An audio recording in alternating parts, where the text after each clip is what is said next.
కొన్ని సార్లు కొన్ని సిచ్యువేషన్స్‌లో నీకు సంబంధం లేని దాని గురించి కూడా హ్మ్.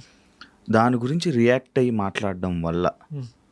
యాక్చువల్లీ బ్యాడ్ నేమ్ గానీ, బ్యాడ్ కామెంట్స్ గానీ, నెగటివిటీ నీకు రావడానికి రీజన్ ఇదే.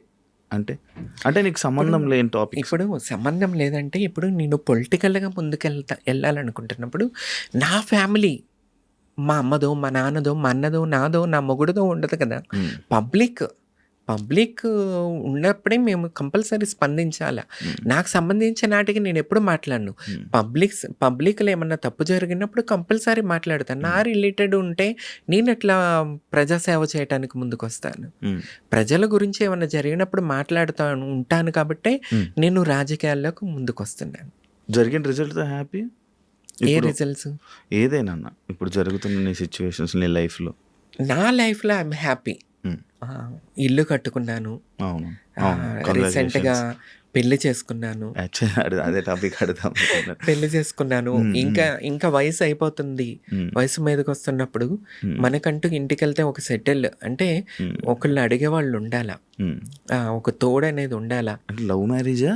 అరేంజ్ ఏంటి నాకు తెలియాలనుంది. అంటే ఆ! నన్ను ఎప్పటి నుంచి ఇష్టపడుతున్న వ్యక్తి హ్మ్. సింపుల్. ఒక రైతు బిడ్డ అనమాట. హ్మ్. అంటే వ్యవసాయం. హ్మ్. మా తాతలు గూడా రైతు బిడ్డలే. మా తండ్రి గూడా రైతు బిడ్డే. హ్మ్. అంటే కొంతమంది పొలిటికల్ ఫ్యామిలీ ఉన్నారు. నా బ్యాక్‌గ్రౌండ్ ఫ్యామిలీ అంతా. హ్మ్. మా పెదనాన్న, బాబాయ్ వాళ్ళు. కానీ ఎటు చూసుకున్నా హ్మ్. అందరూ రైతులే. ఇప్పుడు మీ ఫ్యామిలీ గూడా రైతే. రైతులే ఉంటారు. రైతే. మా మా ఫ్యామిలీ నాన్నే రైతు. అందరూ రైతులే. హ్మ్. సో, నా భర్త కూడా రైతే. హ్మ్. ఇష్టపడ్డాడు. హ్మ్. హ్మ్. నేను ఇష్టపడ్డాను. అసలు పెళ్లి చేసుకోకూడదు. హ్మ్. పెళ్ళే వద్దు. మనకెందుకురా ఆ పెళ్లి మంచి మంచి అమ్మాయిలకే హ్మ్. వదిలేసి జంప్ అయిపోతారు. మనకెందుకు అనుకున్నా. హ్మ్. కానీ విధిరాతలో రాసిపెట్టుంది. అయిపోయింది. నార్మల్‌గా మీ ఇద్దరు లవ్ మ్యారేజ్ లెక్కే అయితే. Love marriage. లవ్ మ్యారేజ్ లెక్కే. ఓకే. ఏమంటుంటాడు ఆయన? అంటే ఇప్పుడు లైక్ నాకొక డౌటు. అంటే ఈ మధ్య కాలంలో గానీ, ఫస్ట్ నుంచి గానీ మనం చూసుకుంటున్నట్లయితే ట్రాన్స్ వుమెన్స్‌కి అబ్బాయిలు పరిచయం అయితారు. హ్మ్. పెళ్ళిళ్ళు చేసుకుంటున్నా అంటున్నారు. చాలా ఉన్నాయి. చాలా ఉన్నాయి. మంచిగా సోషల్ మీడియాలో రన్ అవుతున్న ఇష్యూస్ ఇవి రీసెంట్‌గా. లైక్ ఉన్నన్ని రోజులు ఉండి వాళ్ళు డబ్బులైతేనేమి గానీ, వాళ్ళనైతేనే గానీ వాడుకొని దాని తర్వాత వాళ్ళని కొట్టడం, చంపేయడం లేకపోతే ఇలాంటివన్నీ జరుగుతున్నాయి కదా! మరి అది భయం ఏం లేదా నీకు? సెలెక్టెడ్ అంటే మన సెలెక్ట్ చేసుకునే దానిలో ఉంటది. మన సర్కిల్ ఎట్లా ఉంది? మనం ఉండే ప్రదేశము, మనం పరిచయం అయ్యే వ్యక్తులు ఎలాంటి వాళ్ళు? వాళ్ళ బ్యాక్‌గ్రౌండ్ ఏంటి? అది చూసుకుంటే ఇటువంటి ప్రాబ్లమ్స్ ఏముండవు. వీళ్ళు ఎక్కడో ఆటో డ్రైవర్సు అంటే ఆ టైప్ మైండ్ సెట్ వాళ్ళకి వీళ్ళు డబ్బు పెట్టి పోషించటం ఇలాంటివి చేయటం వల్ల జరుగుతుంటుంది. సో, ఇప్పుడు నేను సెలెక్ట్ చేసుకున్న వ్యక్తి నేను ముందే చెప్పేసా. నాకు పిల్లలు పుట్టరు. సో, నేను ఉంటా నీతో. ఇప్పుడు ఎంతమంది పిల్లలు పుట్టనప్పుడు ఒక ఆమెని పెళ్లి చేసుకొని ఆమెకి పిల్లలు పుట్టపోతే మన ఊరు సైడు పల్లెటూరులో మళ్ళీ ఇంకో అమ్మాయినిచ్చి పెళ్లి చేస్తారు. ఆ అమ్మాయి ఉంటది, ఈ అమ్మాయి ఇద్దరూ ఉంటారు కలిసి. ఇద్దరు భార్యలు సీక్రెట్‌గా ఎవడెవడికి ఎన్ని ఫ్యామిలీస్ లేవు. అలా ఆ టైప్‌లో పబ్లిక్‌లో కూడా ఉండేవాళ్ళు ఉన్నారు. క్లారిటీ నేను నా భర్తకి ఇచ్చేసింది ఏంటంటే నాకు పిల్లలు పుట్టరు. సో, ఇదొకటి మెయిన్ పాయింట్. రేపు మీ అమ్మ వాళ్ళకి మీరు వారసులు కావాలి మీ తండ్రికి. నీకు పిల్లలు కావాలి. సో, చేసుకుంటా. నువ్వు నెక్స్ట్ మీ అమ్మ వాళ్ళు ఏ అమ్మాయిని చూసి చేసుకోమంటే ఆ అమ్మాయిని చూసి పెళ్లి చేసుకో. నా ప్లేస్‌లో నేనుంటా. నా ఇంట్లో నేనుంటా. నీకు టైం కుదిరినప్పుడు రా. అంతేగాని నాకు 24 అవర్స్ వచ్చి నాకు ఉండాల్సిన అవసరం లేదు. ఎందుకంటే తనకి ఒక లైఫ్ ఉంటది. పిల్లలు ఉండాలా. మనిషి జీవితం ఏంటి? వారసత్వం ఆ పిల్లలు పెరుగుతుంటే వాళ్ళ కోసం వీళ్ళు బతుకుతూ ఉంటారు. అది జీవితం. కానీ పిల్లలు లేకుండా ఈ ఒంటికి గొడ్డురాయి జీవితం ఎవరు కోరుకుంటారు? మా తలరాత లేక మాకే ఇట్లా అయిపోయిందంటే మనకు లైఫ్ పార్ట్నర్ అన్న బాగుండాలని కోరుకోవాలి. మెయిన్ ఇది ఒకటి తప్పైపోతుంది. నేను ఆయనకి క్లారిటీ ఇచ్చేసాను. నీ ఫ్యామిలీ నీకు ఇంపార్టెంట్. మీ పేరెంట్స్ నీకు ఇంపార్టెంట్. వాళ్ళు చేసుకోమన్నప్పుడు అమ్మాయిని నువ్వు హ్యాపీగా పెళ్లి చేసేసుకో. కొంత టైం నాకిస్తే చాలు. ఈ క్లారిటీ మా ఇద్దరి మధ్యలో ఉంది. నీ మీద ప్రేమ డివైడ్ అయితది కదా! కంపల్సరీ. మరి అదెలా? ఎంతమంది డైవర్ట్ చేయట్లేదు. ఇప్పుడు పెళ్లి చేసుకొని నాతోనే ఉండిపోతాడు. రేపు సీక్రెట్‌గా దేన్నన్నా మెయింటైన్ చేస్తే గర్ల్ ఫ్రెండ్ అని, అదని, ఇదని ఆ రచ్చ కన్నా రెస్పెక్ట్‌ఫుల్‌గా ఆ అమ్మాయి నేను ఉంటే ఇంకా మూడో ఆప్షనే ఉండదు. బయట తిరగాల్సిన ఆప్షనే ఉండదు.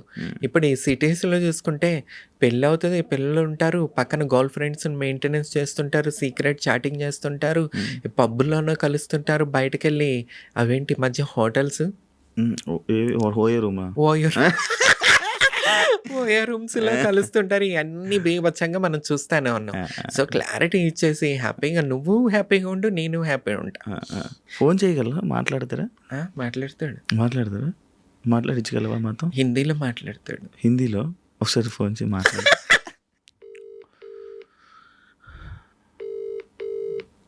हेलो, इंटरव्यू में है, लाउड स्पीकर चालू है, ये रिकॉर्डिंग होती है. आपसे बात करना चाहता है एंकर शिवा. हाँ. Okay hello, hi bro.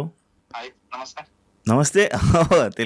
Telugu వచ్చా? మీకు అర్థమవుతుందా? No no Hindi. हिंदी मराठी कन्नड़ अच्छा अच्छा, Hindi Marathi Kannada, okay okay. Bro आपको क्या पसंद है तमन्ना में? उनमें हाँ? वो तो नीचे से ऊपर तक पसंद है मुझे. मतलब क्या है? కింద నుండి పై దాకా నేనంటే ఇష్టం అంట.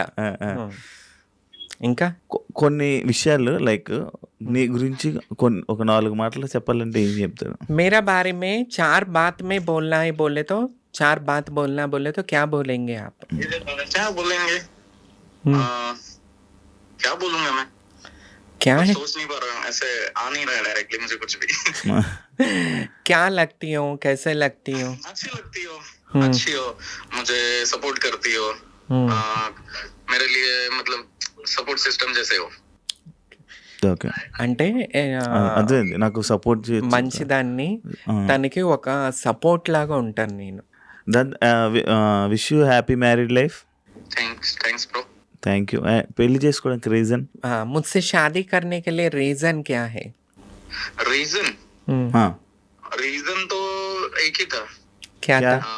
मतलब जब हम मिले थे दोनों तब लोग क्या सोचेंगे, लोग क्या बोलेंगे, ऐसे हम रिलेशन में रहेंगे तो सिटी नहीं है जो हम लिविंग में रहेंगे.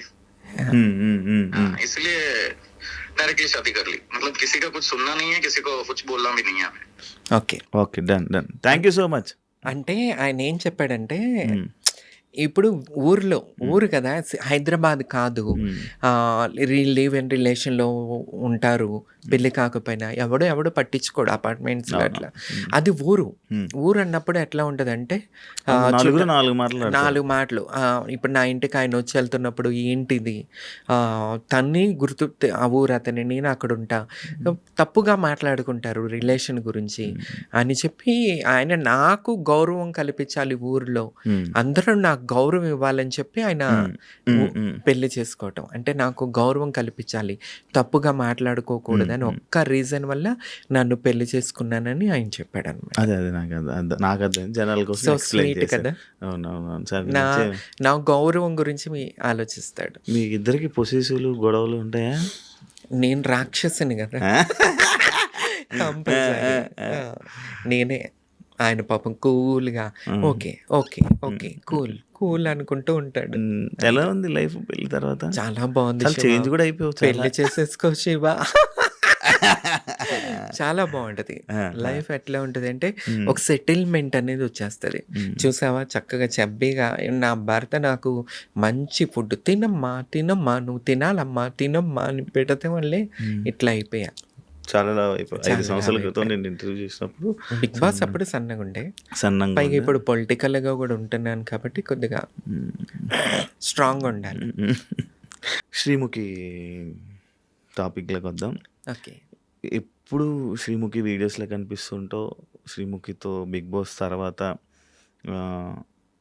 తనతో పాటు ఉండడం, తనతో ఫ్రెండ్షిప్ చేయడం అవన్నీ జరుగుతూ ఉంటాయి కదా. లైక్ ఫస్ట్ పాయింట్లో మాట్లాడుకుందాం, పబ్లిక్ పాయింట్ ఆఫ్ వ్యూలో మాట్లాడుకుందాం. అంటే సీజన్లోకి వెళ్ళావు, 2 వారాల్లో బయటకు వచ్చేయడం జరిగింది. 2 వీక్స్లోని వాళ్ళిద్దరికి ఏంటి అంత కనెక్షన్, ఎందుకు ఇంత క్లోజ్కి అయిపోవడానికి రీజన్స్ ఏంటని అప్పుడు క్వశ్చన్ రాలా. ఈ మధ్యకాలంలో వస్తున్నాయి క్వశ్చన్స్. ఓకే. ఏం చెప్తావు? శ్రీముఖి క్యారెక్టర్ ఏంటంటే ఎదుటి వాళ్ళని చదివేస్తుంది. హ్మ్. వీళ్ళేం ఆలోచిస్తున్నారు, వీళ్ళేం మాట్లాడుతున్నారు, హ్మ్. లోపల ఏం పెట్టుకుని మాట్లాడుతున్నారో కూడా చక్కగా కనిపెట్టేస్తుందనమాట. సో నేనున్నది షోలో తక్కువైనా సరే తనకి నా నిజాయితీ, హ్మ్. నేను మాట్లాడే విధానం, నాలో ఉన్న నిజాయితీ నచ్చింది అంతే. తర్వాత బయటకు వచ్చిన తర్వాత కలుస్తున్నప్పుడు ఆహా, హ్మ్. తిను ఎవరికి భయపడదు, ఉన్నది ఉన్నట్టుగా మాట్లాడుతుంది, నమ్మిన వాళ్ళకి ప్రాణం ఇచ్చేస్తుంది. ఈ 3 విషయాలు తెలుసుకుంది. హ్మ్. సో అందువల్ల మేము ఇంకా క్లోజ్ అవ్వటం జరిగింది. హ్మ్. నేను ఇంకొకటి ఫ్యామిలీకి దూరంగా ఉంటా. హ్మ్. నేను హైదరాబాద్లో ఈ టీవీ ఇండస్ట్రీ వల్ల ఉండటం సింగిల్గా ఉండేదాన్ని. హ్మ్. అప్పుడు శ్రీముఖికి పరిచయం అవటం వల్ల తనకున్న బయట సర్కిల్లో నన్ను ఒకరిలాగా కలుపుకొని నన్ను పిలవటం ఇంటికి, హ్మ్. ఇంటికి వెళ్ళటం, కలవటం, అవి చూస్తూ క్లోజ్ అవ్వటం జరిగింది. హ్మ్. హ్మ్. క్లోజ్ అవుతూ జరిగిన దాంట్లో ఒక నమ్మకం, ఒక హ్మ్. ట్రస్ట్ అనమాట. నేనంటే హ్మ్. తమన్నా ప్రాణం పోయినా సరే హ్మ్. నిలబడిపోద్ది నమ్మిన వాళ్ళ కోసం హ్మ్. హ్మ్. అన్న ఒక ట్రస్ట్, ఒక్క విషయం వల్లే హ్మ్. ఈరోజు నేను శ్రీముఖితో నిలబడగలిగాను. హ్మ్. ఇంకొకటి ఏంటంటే నాట్ ఓన్లీ శ్రీముఖి వాళ్ళ మదర్. హ్మ్. అసలు ఈరోజు నేను ఇంటికి వెళ్తాను, వెళ్ళిపోతానంటే బాధపడిపోతూ ఉంటుంది. హ్మ్. నన్ను ఒక సొంత చెల్లిలా చూసుకుంటుంది, హ్మ్. సొంత చెల్లిలాగా. హ్మ్. అంటే శ్రీముఖిని నేను, నాకు బిడ్డలు లేని లోటు, హ్మ్. అంటే నాకు పిల్లలు లేని లోటు శ్రీముఖి వాళ్ళ తమ్ముడు సుశ్రుత్, హ్మ్. వీళ్ళిద్దరు వాళ్ళిద్దరిని నేను ఒక బిడ్డలాగా చూసుకుంటా. హ్మ్. ఐ ఫీల్ మదర్ శ్రీముఖిని నా బిడ్డలా చూసుకుంటాను. అంటే చూసుకునే లెవెల్ నాకు లేదు, అంత ఇది లేకపోయినా ఉన్నంతసేపు నా బిడ్డలాగా చూసుకుంటా. సుశ్రుత్ అసలు నేను ఫీల్ అయిపోతాను, నా తల్లి నా కొడుకు అన్నట్టుగా. ఒక చిన్న బేబీలాగా తను కనిపిస్తానికి, బయట అట్లా కనిపిస్తాడేమో, నాకు మాత్రం ఒక చిన్న క్యూట్ బేబీలా కనిపిస్తాడు. సో నేను వాళ్ళకి చూసుకుంటే ఒక పిన్ని లెక్క అనమాట. వాళ్ళ అమ్మకి సిస్టర్స్ లేరు, నాకు సిస్టర్స్ లేరు. ఎట్లా అయిపోయిందంటే ఇది నాకు ఒక నిజం చెప్పాలంటే ఈరోజు నీకు చెప్తున్నాను, నన్ను దత్తత తీసుకుంది శ్రీముఖి. హ్మ్. హ్మ్. ఇది శ్రీముఖి కూడా ఎక్కడో చెప్పుండకపోవచ్చు, అవును, నేను చెప్పలే. ఇంతవరకు ఎక్కడ చెప్పలేదు. అంత చూసుకుంటే వాళ్ళ ఫ్యామిలీ నన్ను దత్తత తీసుకున్నట్టే, అంత బాగా చూసుకుంటారు. హ్మ్. హ్మ్. అంటే నన్ను ఎప్పుడూ ఒక ఫ్రెండ్ లాగా చూడలేదు వాళ్ళు, హ్మ్. ఒక ఫ్యామిలీ. నేను ఏం ఆలోచిస్తున్నాను, ఏమి టెన్షన్‌లో ఉన్నాను, హ్మ్. వాళ్ళ తమ్ముడు కూడా కనిపెట్టేస్తారు. ఇప్పుడు ఈ మూడ్‌లో ఉంది, ఈ మూడ్‌లో ఉంది ఈమె అని చెప్పి వాళ్ళు. నైట్ 2 కూడా నేను ఏం తినాలనుకుంటాను, అయ్యో! 2:00కి నేనేం తినాలనుకుంటాను, హ్మ్. 1:00కి నేనేం తాగాలనుకుంటాను, అన్నీ తెలుసుకొని తెప్పిస్తుంది శివ. అయ్యో! నేను ఇంట్లో ఊర్లో విజయవాడలో ఉన్నప్పుడు ఫుడ్ మిస్ అవుతాను. హ్మ్. అంటే కేక్స్ గానీ, చాక్లెట్స్ గానీ, ఏమన్నా ఫుడ్ తింటావా? ఏం తింటావు? ఎవ్వరు అడుగుతారు శివ? అవును. కన్నవాళ్ళే ఈ రోజుల్లో అడగరు. ఒక వయసొచ్చాక కన్నవాళ్ళే వదిలేశారు. హ్మ్. హ్మ్. చుట్టవాళ్ళు అవును. మాటలకి ఎందుకిట్లా, మీ పిల్ల ఎందుకిట్లా, ట్రాన్స్ ఫీమేలు, పేరెంట్స్ దూరం అయిపోయారు. దూరం అయిపోయినాక దేవుడి దయ వల్ల నేను 'బిగ్ బాస్' దాకా వచ్చాను. 'బిగ్ బాస్' తర్వాత కరోనా వచ్చింది. నేను ఒక జెమినీలో కొన్ని షోస్ చేస్తున్నా. హ్మ్. కరోనా వచ్చిన తర్వాత బ్లాక్ అయిపోయాను నేను. అవును. ఆ టైంలో నేను సూసైడ్ దాకా వెళ్ళిపోయా శివ. హ్మ్. కరోనా టైంలో. కరోనా అయిపోయిన తర్వాత షోస్ అయిపోయినాయి, అన్నీ ఆగిపోయినాయి. నాకిక ఎట్లా తినటానికి, ఉండటానికి అన్నిటికి ఇబ్బంది. హ్మ్. ఆ టైంలో శ్రీముఖి, ఒంటరిగా ఏం చేస్తావు? నేను సంపాదించట్లేదా? రా, నా దగ్గర ఉండిపోయి, నీకొక్కదానికి ఇల్లెందుకు? నువ్వు ఇక్కడుండు, నాతో ఉండిపో, హ్మ్. మాతో ఉండిపో నువ్వు అని మాట్లాడి నన్ను దగ్గర తీసుకొని నన్ను చూసుకుంటూ ఉంటుంది శ్రీముఖి. హ్మ్. నాకు నా బర్త్‌డే లాస్ట్ టైమ్ చూసుంటావు శివ. హ్మ్. లైఫ్‌లో ఫస్ట్ టైం నా బర్త్‌డే అంత గ్రేట్ సెలబ్రేషన్స్. హ్మ్. నా కోసం చీర తెప్పించి, మళ్ళీ పొద్దున్నే లేపి గుడికి చెప్పకుండా సీక్రెట్‌గా దైవ దర్శనం చేయించుకొని, నాకిష్టమైన వాళ్ళని తీసుకొచ్చి పార్టీ చేసి, అవును. ఎవరు చేస్తారు? నా నుంచి ఆమెకేం అవసరం చెప్పు? అవును. ఏం అవసరం? ఏంటంటే ఒక మంచితనం. ఆ! తను చేసినయి ఎవ్వరికి చెప్పుకోదసల. హ్మ్. జనాలకి తెలీదు. శ్రీముఖి అంటే ఒక ఎంటర్‌టైన్‌మెంట్, టీవీలో ఎంటర్‌టైన్‌మెంట్ చేస్తది అంతే. జనాలకి ఇంకేం తెలీదు. కానీ శ్రీముఖి ఇంకో గొప్ప పెద్ద విషయం నేను ఇంతవరకు చెప్పలా. ఈ మధ్య కాలంలో ఆహ్, 'పాకీజా' గారికి 2,00,000 ఇచ్చి ఎంతో వైరల్ అవును. అవును. చేసుకున్నారు. అవును. కానీ ఇంతవరకు నేను చెప్పలేదు. నన్ను చెప్పొద్దని చెప్పి శ్రీముఖి దాసింది విషయం. నేను ఇల్లు కట్టుకుంటున్నప్పుడు నాకు శ్రీముఖి మనీ హెల్ప్ చేసింది. ఎవరు చేస్తారు? ఈ రోజుల్లో 1000 రూపాయలు ఇస్తే ఎప్పుడు ఇస్తావు అని అడుగుతారు. నేను కలిసినప్పటి నుంచి కరోనా టైంలో నుంచి నేను బాధపడుతుంటే నాకంటూ సొంత ఇల్లు లేదని నేను బాధపడుతున్నప్పుడు, నీకు ఇల్లు లేదా సొంత ఇల్లు? ఇక్కడ ఉండు, నీకే పర్సనల్గా ఇల్లు కావాలంటే నేను కట్టిస్తాను నీకు ఇల్లు అని నాకు అప్పటి నుంచి నిలబడింది. కానీ నేను ఇల్లు కట్టుకుంటున్నప్పుడు మొన్న కూడా నాకు హెల్ప్ చేసింది. నిజంగా ఆ దేవుడు, నేను నమ్ముకునే నా బాబా ఆమెకు ఆయుర ఆరోగ్యాలు ఇవ్వాలా. ఎప్పుడు నా బిడ్డ శ్రీముఖి సూపర్ స్టార్ లాగా స్క్రీన్ మీద కనబడుతూ ఉండాలి. ఇది నా కోరిక. ఇంకొకటి ఏంటంటే తొందరగా పెళ్లి కావాలి శ్రీముఖికి. నేను తమన్నా సింహాద్రి దేవుడి దగ్గర ఏం కోరుకుంటుందంటే, ఎందుకంటే నన్ను దత్తత తీసుకుని ఈ రకంగా నా మంచి చెడు చూసుకుంటూ ఇల్లు కట్టుకుంటున్నప్పుడు నాకు డబ్బు ఇచ్చి సహాయం చేసి, నాకు ఇంతమంది రక్త సంబంధం చుట్టాలు పొట్టాలు ఇంతమంది ఎవ్వరూ నన్ను తిన్నావా తినలేదని అడగలేదు, ఎక్కడున్నావని అడగరు, ఏం చేస్తున్నావని అడగరు. మొత్తం అప్డేట్ శ్రీముఖి తీసుకుంటుంది. అప్డేట్, ఎక్కడున్నావు, ఏం చేస్తున్నావు, ఎట్లా ఉన్నావు, ఏమన్నా ప్రాబ్లమ్మా, ఎప్పుడన్నా ఏదన్నా నేను ఇంట్లో ఉండి ఊరిలో ఉండే మెసేజ్ చేస్తే ఏంటి తమ్ము ఏమన్నా ప్రాబ్లమ్మా, ఇదే అడుగుతుంది ఫస్ట్ మెసేజ్. ఏమన్నా ప్రాబ్లమా, నువ్వు ఎట్లా ఉన్నావు, బాగున్నావా అని. అట్లా ఉంటుంది అనమాట. That is Sreemukhi. చాలా మందికి తెలియదు, బేసిక్గా తెలీదు. That is Sreemukhi. చాలా great kindly hearted person Sreemukhi. ఇది తెలియదు ఎవరికి. నేనే కాదు, ఉన్న ఫ్రెండ్ సర్కిల్ని అందరినీ ఒక తల్లిలాగా వాళ్ళు ఏం తింటారు ఇష్టమైన తన చేతులతో వండి పెడుతూ ఉంటుంది. ఇంత పెద్ద టీవీ స్టార్ అయ్యిండు కూడా తన చేత్తో వండుతుంది. వండి ప్రతిరోజు రెగ్యులర్గా మేము ఆమె చేత్తోనే తింటాం. ఆమె ఫుడ్ తింటాం, ఆ ఉప్పు తింటాం. ఆమె ఉప్పు తిని ముందుకెళ్తున్న దాన్ని నేను. సో ఆ దేవుడు ఎప్పుడు కూడా శ్రీముఖి చల్లగా ఉండాలా, మంచి భర్త దొరకాలా, ఇంకా ఫీల్డ్లో సక్సెస్ కావాలా. నేను బతుకున్నంత వరకు నేను ఎప్పుడు శ్రీముఖి ఇదే కోరుకుంటాను. శ్రీముఖితో నీకు ఇంత బాండింగ్ ఉంది, బట్ ఇదంతా ఇప్పుడు ఈ పాడ్కాస్ట్ వల్ల జనాలకు తెలిసింది. కానీ లేకపోతే అంటే నువ్వేదో శ్రీముఖి ఫ్రేమ్ వాడుకుంటున్నావని, లేకపోతే నువ్వేదో కావాలని తన వెనక తిరుగుతున్నావు అని అనుకునే వాళ్ళు చాలామంది ఉన్నారు బేసిక్గా కదా. ఇంత మంచి ఫ్రెండ్ మరి ఒక రీసెంట్గా కేబీకేజీ షోకి ఫ్రెండ్స్ దాంట్లో ఎందుకు వెళ్ళలేదు నువ్వు? ఫ్రెండ్స్ అప్పుడు నేను లేను ఇక్కడ. ఫ్రెండ్స్ నీ చేతు వెళ్ళినప్పుడు నేను లేను యాక్చువల్లీ హైదరాబాద్లో. అందువల్ల వెళ్ళలేకపోయాను. తర్వాత నేను నాకు కాల్ రాలేదు, పిలుపు రాలేదు.